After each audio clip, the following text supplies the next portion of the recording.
अगला क्वेश्चन है कि लेखक की दृष्टि से, यानी लेखक की दृष्टि से सच्चे भारत का दर्शन कहाँ हो सकते हैं और क्यों। यानी कहा गया है कि लेखक की दृष्टि से सच्चे जो भारत है ना, उस सच्चे भारत का दर्शन कहाँ हो सकता है और क्यों। यानी समझिएगा कि लेखक की दृष्टि से सच्चे भारत का दर्शन कहाँ हो सकता है।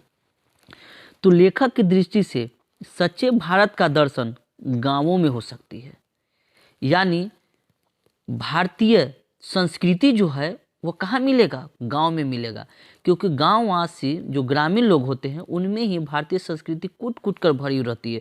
और जो हमारी कल्चर है, हमारी भारतीय कल्चर, हमारी भारतीय सभ्यता, वो सभ्यता गांव में दिखाई देता है। इसीलिए सच्चे भारत का दर्शन गांव में होती है। जैसे क्योंकि ग्राम्य संस्कृति में जो गांव की संस्कृति है उसी में सच्चे भारत का निवास है।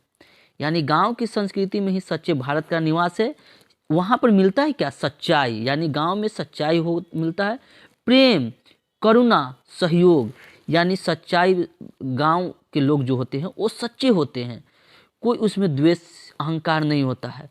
प्रेम, वे प्रेम करते हैं, एक दूसरे से प्रेम करते हैं, उसमें करुणा की भाव होती है, उनमें सहयोग की भावना होती है, कूट कूट कर भरी होती है। इसीलिए लेखक कहता है कि सच्चे भारत के जो दर्शन है ना वो सिर्फ हो सकता है गांव में। और क्यों हो सकता है, क्योंकि वहाँ के लोग, वहाँ की संस्कृति में सच्चा भारत का निवास होता है।